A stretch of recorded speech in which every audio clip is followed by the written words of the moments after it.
Tengo muchas ganas, muchísimas ganas de terminar Sky Rojo, la tercera temporada, el final de la misma. Entre otras cosas porque yo soy fan desde el primer momento. Siempre os he hablado muy bien de una serie muy rompedora, única en una plataforma, bueno, y en un canal en abierto. No hay una serie parecida en ningún sitio y eso ya la hace original de por sí a Sky Rojo. La primera era tremenda, la segunda era más tremenda y la tercera, lo que he visto, que la completaré en cuanto pueda ver ya todos los episodios. Solamente he visto el avance que me mandó Netflix de algunos episodios. Me parece la bomba. O sea, es decir, yo soy fanático de esa serie, de sus personajes y de sus actores. Pero sí es verdad que tenía muchas ganas de tener conmigo a un actor al que admiro desde siempre, desde que hacía pequeñitos papeles hasta que ahora ya es el gran protagonista, que trabaja en medio mundo y en el otro medio porque no se han enterado, pero ya irá.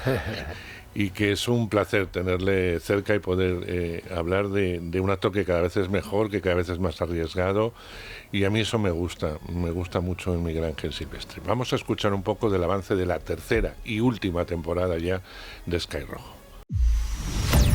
Habíamos robado 4 millones de euros a nuestro proxeneta. De trabajar de noche a disfrutar al sol con un mojito en la mano. Ahora sí, las acabo de encontrar. Las chicas van a salir a navegar. ¡Qué maravilla! Una masacre en el mar. El pasado siempre vuelve.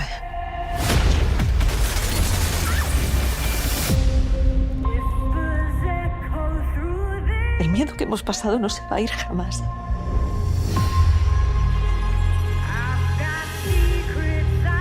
Yo lo siento cada noche, no me deja dormir. Si el pasado siempre vuelve, entonces acabemos con él.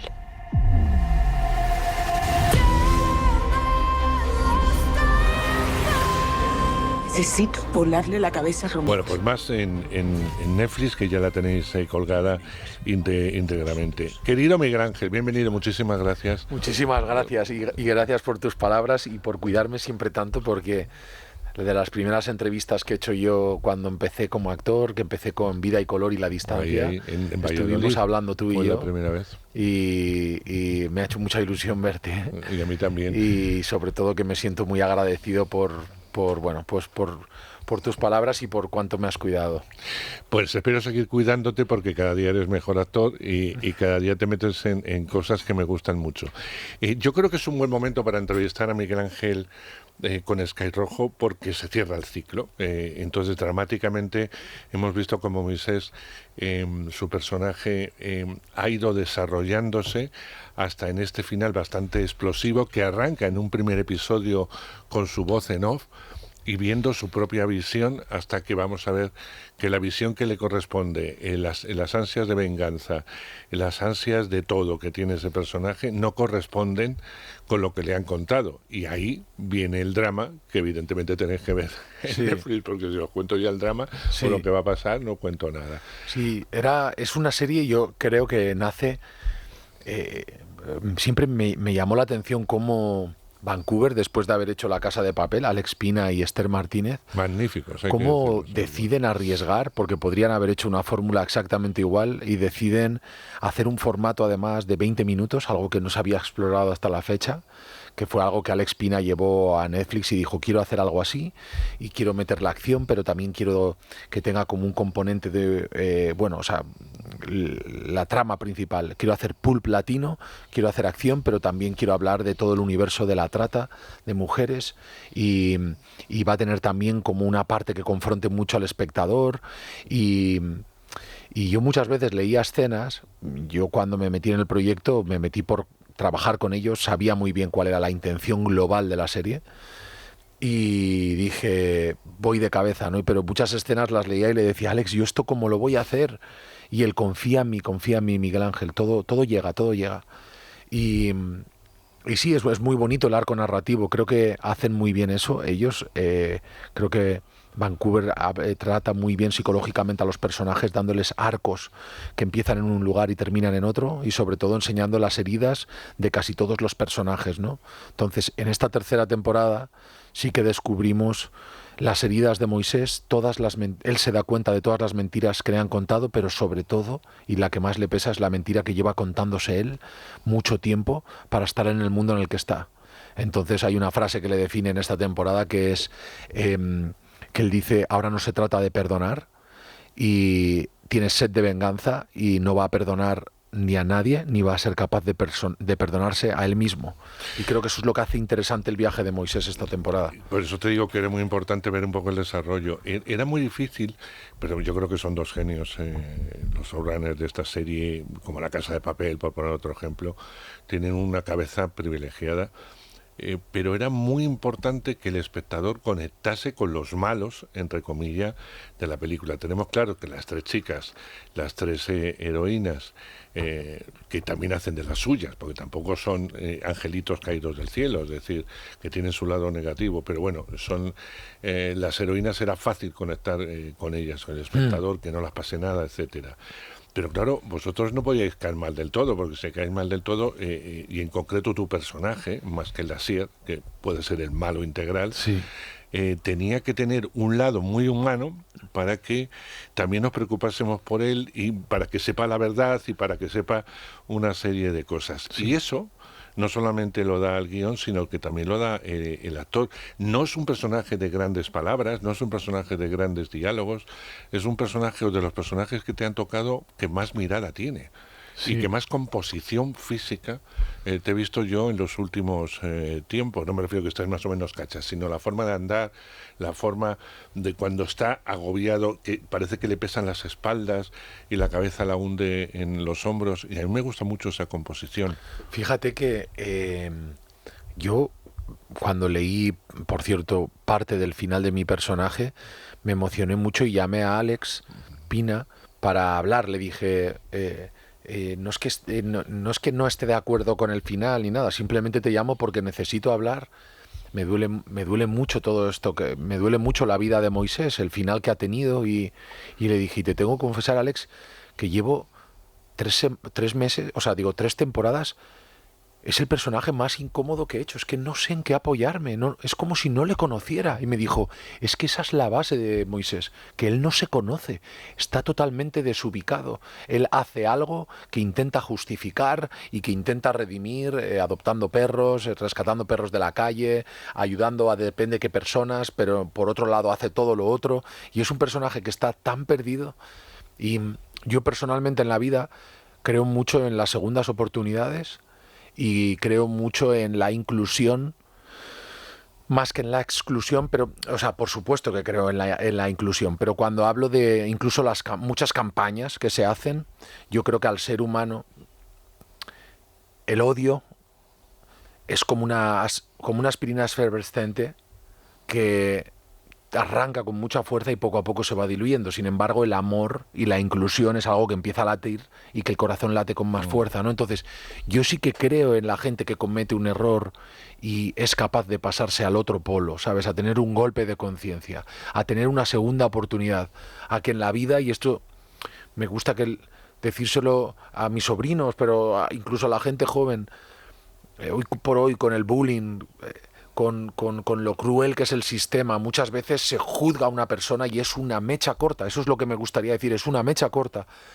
La vida llega en el largo recorrido, la vida llegará cuando tengamos 80, 90, miremos para atrás y digamos... Entonces, muchas veces creo que nos estresa el momento o el juicio del momento, ¿no? Y bueno, es algo que yo creo que Moisés en esta temporada se ve desbordado por eso, y a mí me generaba mucho dolor, me dio mucha pena ver su final. Y hablaba con Asier y dice: tiene el final que se merece, y digo: sí, ya lo sé, toda esa parte la sé, pero me duele que existan personas que no tengan una segunda oportunidad o una oportunidad en la vida, ¿sabes? Nada, sin más, hablé con Alex y el tío me veía conmovido y me decía: Miguel, déjame que te explique tal, no sé qué, y me hablaba de cosas que a un actor se le escapan. Claro, tú defiendes a tu personaje, yo soy muy consciente de el ingrediente que supongo en el plato que están cocinando ellos. Entiendo. Pero uno intenta, yo siempre cuando interpreto a Moisés, a mí me toca entender la profundidad de dónde fue el víctima en qué momento se convirtió en perpetrador, y en qué momento está ciego y en qué parte de maldad hay detrás de todo lo que hace. Pero uno tiene que intentar comprender muy bien de dónde nace su dolor, comprenderlo y acompañarlo, e intentar darle vida sin irte a un cliché, porque si no, si te vas a un cliché tienes que ser muy divertido, que es como el personaje de Romeo, que por otro lado también tiene sus fracturas, Sí, sí. pero de repente ahí Asier hace como un personaje que es medio de cómic, con unas aristas y unas bipolaridad que es fascinante, pero creo que cuando se trata de estos personajes, ¿no?, que están navegando entre que hacen cosas malas pero hacen cosas buenas, tienes que irte a la verdad del personaje. Yo lo que me sorprende, y nombrabas tú la palabra, el odio, tu personaje se mueve por el odio en muchos momentos, ¿no? Y sobre todo en esta tercera temporada. ¿Cómo se interpreta el odio? Pues yo creo que, fíjate, con una gran banda sonora, con una banda sonora, con muy buenos diálogos, muchas miradas y una buena iluminación.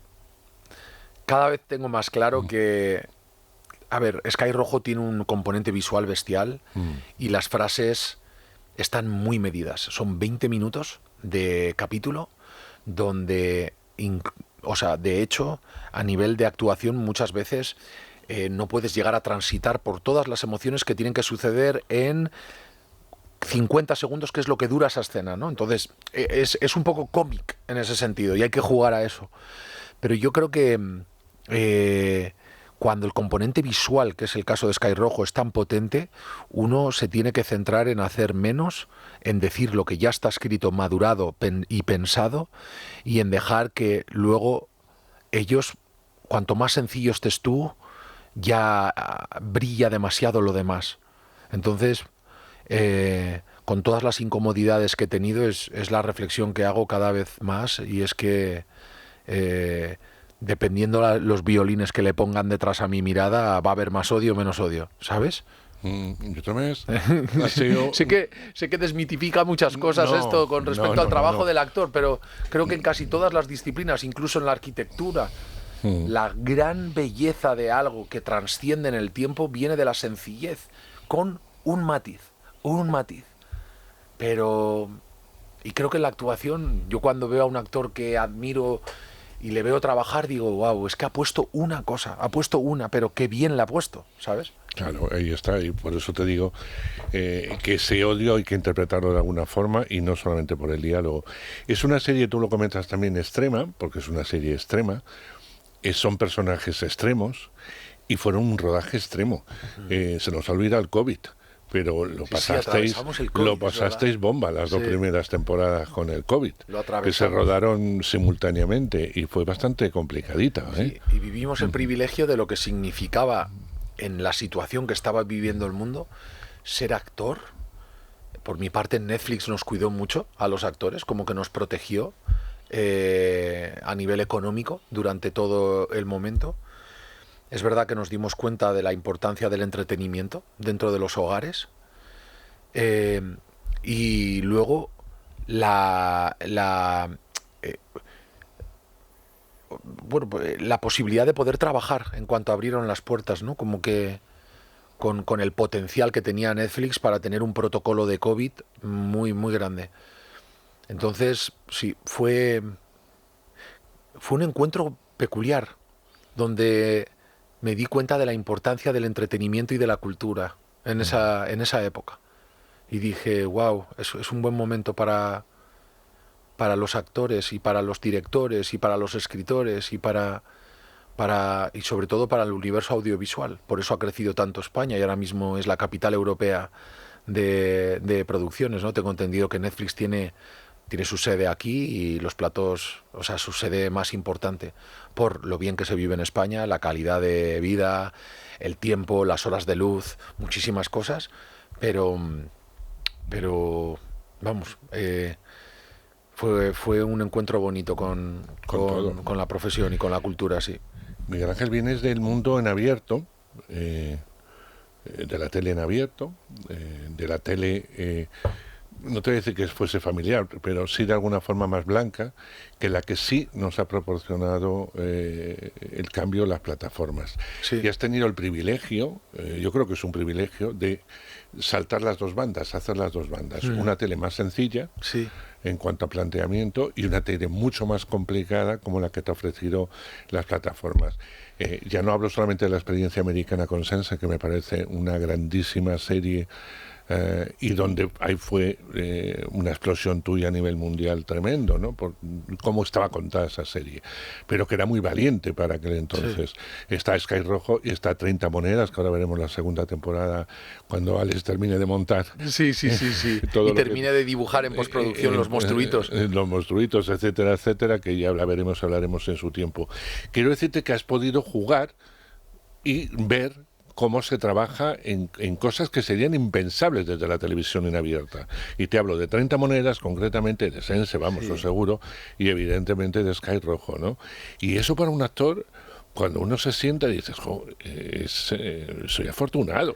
Fíjate, ahora que comentas esto, y también porque he dicho que no se te olvide contarle una cosa de Alex con respecto a lo de los monstruos, o sea, el nivel de disfrute. Alex también es productor de sus series, y yo veo cuando se le va el tiempo cuando él se pone a trabajar en el arte, y le veo con las manos llenas de óxido y de porque está lijando él una cosa para terminar para la escena, y digo, míralo cómo disfruta con las manualidades. Bueno, pues cuando Alex termine con sus manualidades y de matizar todos sus monstruos en postproducción, tendremos la segunda temporada. Mira, cuando Alex me presentó 30 monedas, que por cierto, la oferta me llegó el día que murió mi padre, y una mujer me dijo que me iban a llamar para darme una buena noticia, y sin duda fue esta noticia, porque trabajar con Alex de la Iglesia es trabajar con top 5 directores de la historia de España, y además de un director con el que es muy divertido trabajar. Pero recuerdo que Alex me decía, Miguel, es que he escrito todo, los guiones, y me han dicho que cómo puedo hacer, o sea, les ha gustado tanto a la plataforma que me han pedido que cómo puedo hacer que valga el doble de dinero. Dice, el doble de dinero. Dice, para mí esto es interminable. Puedo dibujar, crear los monstruos que he soñado, el tal, y dices, ¿eso qué te lo da? Una plataforma.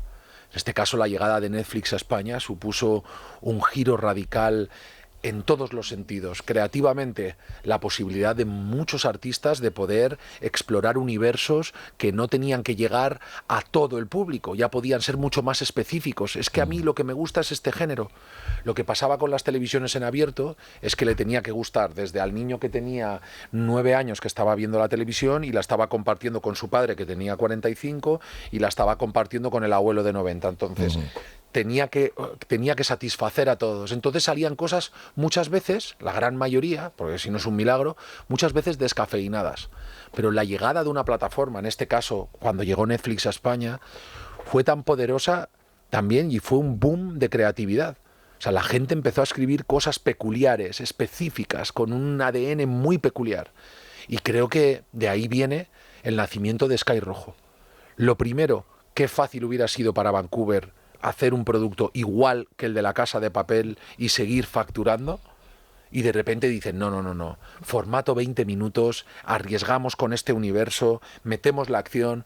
Alex Pina siempre me decía, nuestra serie no es tan para la gran masa, es para un grupo de personas que les guste esto, como el cine más de Tarantino, más tal. Y yo pensé, sí, los artistas, y artistas como ellos que deciden invertir en el legado que dejan, pueden arriesgar y pueden buscar contenido con un ADN tan específico. Y eso está muy bien.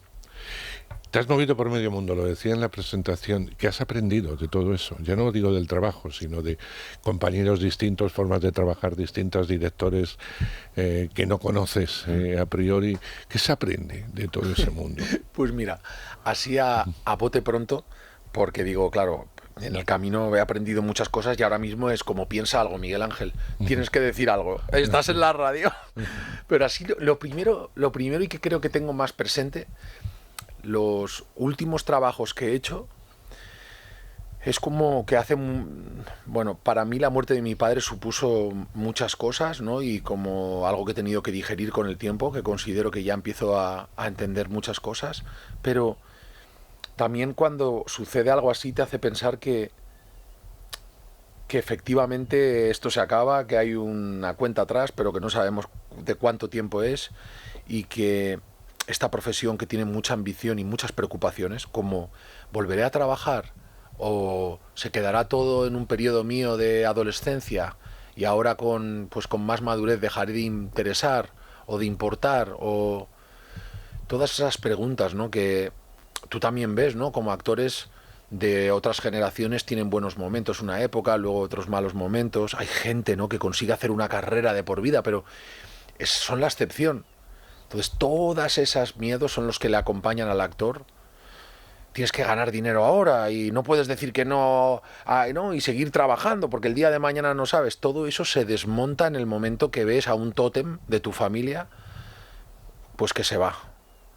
Entonces ya llevo 2 años trabajando donde puedo decir que honestamente el resultado me importa bastante poco. También he entendido que no depende todo de mí, no puedo cargar esa responsabilidad. Y lo que me interesa es el viaje, pasármelo bien. Entonces, para pasártelo bien tienes que dejar de exigirte tú una perfección diaria, o sea, tienes que poner de una manera muy deportiva lo mejor de ti. Creo que lo importante es tú no eres autor de la obra, tú tienes una única decisión, que es decir, si quieres trabajar o hacer el guión o no, pero a partir de ahí tú ya eres un instrumento o un color que utiliza el director, el productor, el editor para pintar un cuadro. Y cada vez, o sea, llevo 2 años disfrutando mucho del viaje, preocupándome menos de la perfección y preocupándome más de la cena que vamos a tener después de grabar con el equipo, cuando hemos estado en Galicia, o dónde vamos a ir a cenar, o pues el director de arte que tuvo una hija y se fue unos días antes y estaba todos los días, pues eso, con la incertidumbre de creo que ya ha nacido, o mi mujer ya está de rodoaguas, digo... La vida. Eso es, digo, de todo lo que me has dicho.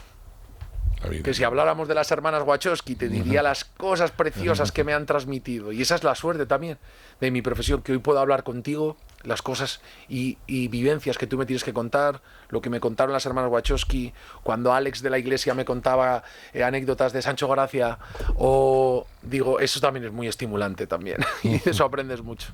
Pero tú siempre has sido un tipo muy exigente. Contigo, en tu vida personal y en tu vida... Lo fui.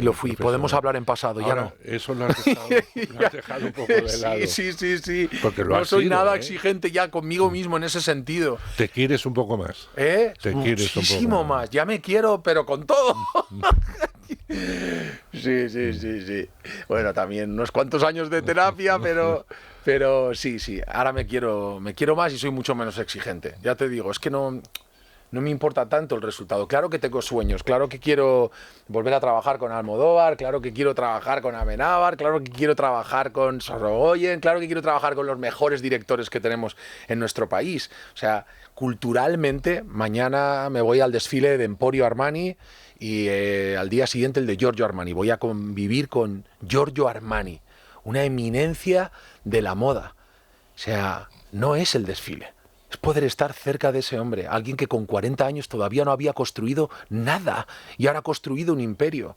Pues cuando te sientas con Almodóvar y te empieza a contar historias, ves cómo late tanta autenticidad y qué celebración de la autenticidad y cómo algo tan peculiar que viene de La Mancha está hoy en el MoMA.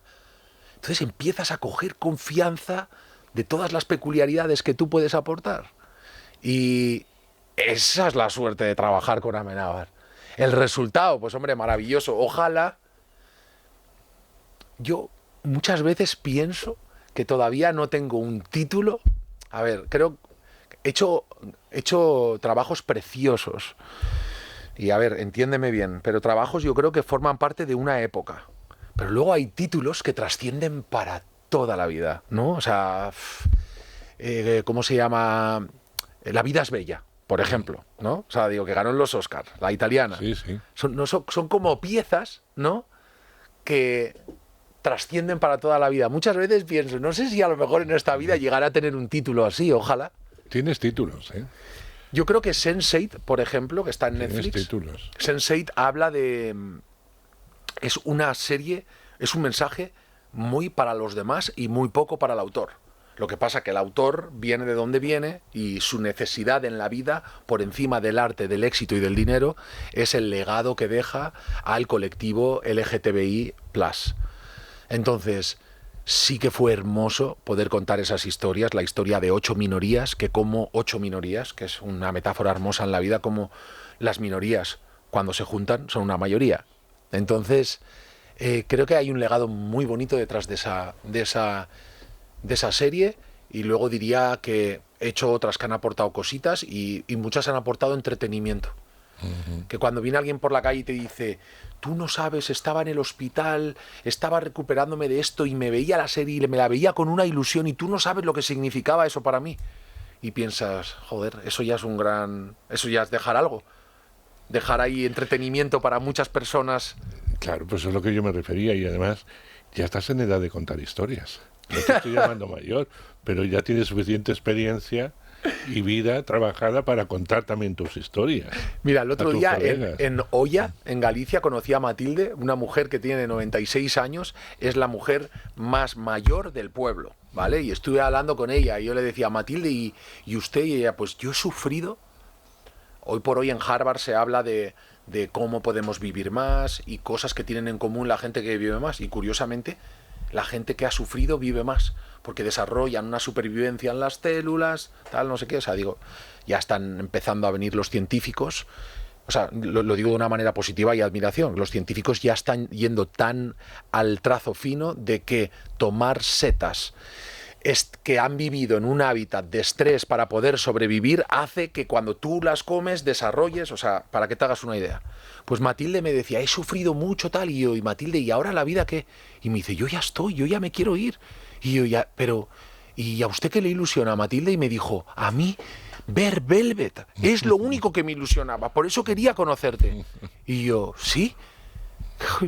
Me estaba diciendo que lo único que le ilusionaba hoy por hoy es verte en Velvet. Y te digo, Matilde no quería quedar bien conmigo. Matilde tiene 96 años y ella ya y no está para quedar bien. No. Y cuando me dijo eso pensé, wow. Algo has hecho. Bueno, yo formar parte de algo que escribió Teresa, produjo Bambú, dirigió Carlos Sedes.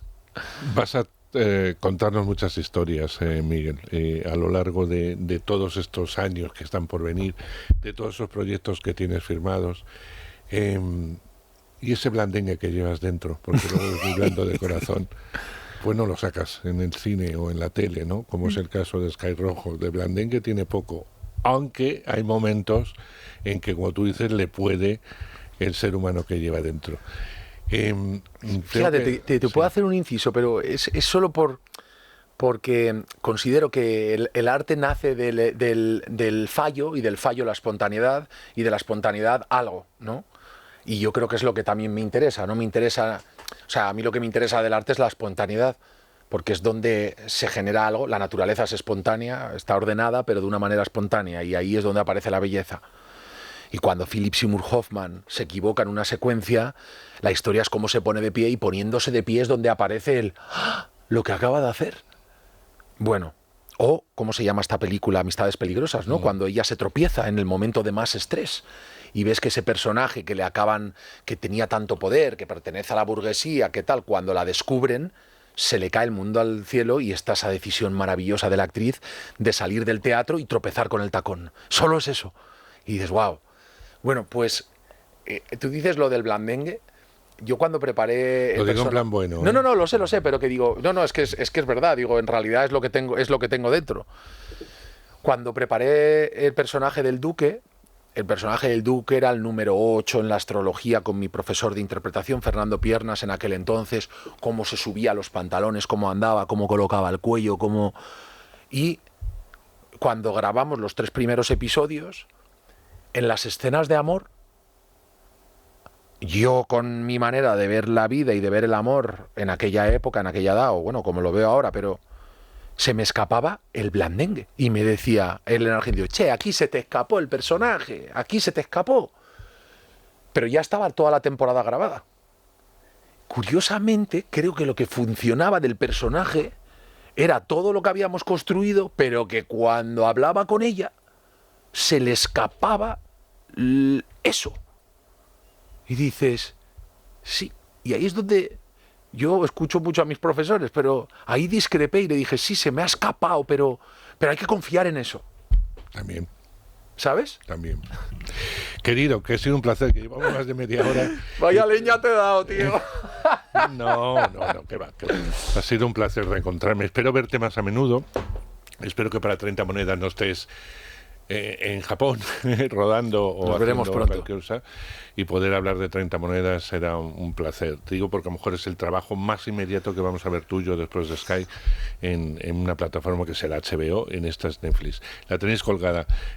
Si no la habéis visto, la tenéis colgada completa. Las 3 temporadas se ven, son de maratón. Creo que son 2 horas y media cada temporada, porque como, duran 20 minutos cada eso, capítulo. Te coges un fin de semana, viernes, sábado y domingo, y te ves toda... Y te la has visto, te la has visto. Miguel Ángel, Saje, te quiero. Muchas gracias. Muchísimas gracias. Yo también y te que quiero vaya mucho. bonito. Muchas gracias.